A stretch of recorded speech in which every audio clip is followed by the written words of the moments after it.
শ্রদ্ধেয় প্রধান শিক্ষক মহোদয়, পাশে শ্রদ্ধেয় সহকারী প্রধান শিক্ষক মহোদয়, স্কুল ভোকেশনাল কলেজ শাখার সকল শিক্ষক শিক্ষিকাবৃন্দ এবং যাদেরকে না নিয়ে অনুষ্ঠান হয় না সেই ছাত্রীবৃন্দ, আসসালামু আলাইকুম।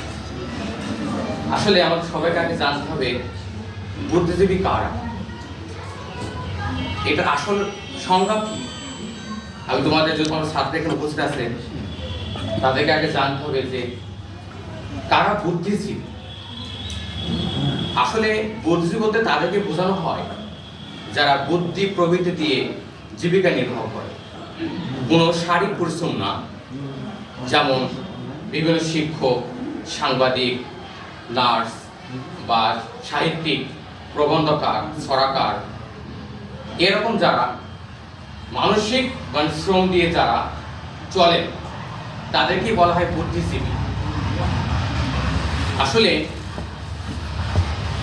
বাংলাদেশ যে ইতিহাস, একটা গৌরবোজ্জ্বল ইতিহাস, 1971 সাল থেকে 9 মাসে যে রক্তক্ষয়ী সংঘর্ষের মাধ্যমে যে আমরা যখন একটা বিজয়ের দ্বার প্রান্তে, ঠিক বিজয়ের দ্বার প্রান্তে উপস্থিত হয়ে গেছে, ঠিক পাকিস্তান তখন মনে করছে, তবে পাকিস্তান আগে থেকে প্ল্যান করছিল, যখন অপারেশন সার্চলাইট সে তখন এরা পরিকল্পনা করে যে এদেশ থেকে যারা এক কথায় গোল্ডেন সানস, তাদেরকে বেশি বেশি যদি আমরা হত্যা করতে পারি তাহলে বাংলাদেশ কমপক্ষে 100 থেকে 200 বছর পিছিয়ে যাবে।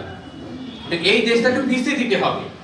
পিছিয়ে দেওয়ার প্রথমে তাদের প্রথম টার্গেট ছিল 4রা নভেম্বর জিহাদ দিবস, আমরা যেটা বলি জাতীয় 4 নেতাকে এরা জেলে হত্যা করে। এটা প্রথম টার্গেট ছিল, কিলিং মিশন, যে এই 4 নেতাকে যদি হত্যা করা যায় তাহলে প্রথম দিকে এরা ধ্বংস হয়ে যাবে। এবার দ্বিতীয় পর্যায়ে এরা একটা পরিসংখ্যানে বলছে 1111 জন শহীদ বুদ্ধিজীবী তারা হত্যা করেছে, তার ভিতরে 991 জন শুধু শিক্ষাবিদ। তার মানে কি 95% প্লাস শিক্ষাবিদকে তারা হত্যা করছে। কারণ কি? কারণ একটা জাতিকে ধ্বংস করতে হলে তার প্রথম কাজ হচ্ছে শিক্ষাকে ধ্বংস করা। এর জন্য তারা জেনেছে, পাকিস্তানের জেনেছিল যে এদেরকে ধ্বংস করতে হলে পৃথিবীর মান যদি বাংলাদেশ মুছে যায়, আগে শিক্ষাবিদদের যারা আছে তাদেরকে ধ্বংস করতে হবে, মেরে ফেলতে হবে। আমি আজকে খবরের কাগজে দেখলাম, দৈনিক আমাদের বার্তা লিখেছে যে আমাদের দেশে যারা শিক্ষাবিদ তার অধিকাংশই কিন্তু আমাদের যশোর এলাকা, এবং এই যশোর এলাকার সবচেয়ে বেশি যারা শিক্ষাবিদ তাদেরকে হত্যা করেছে ওরা।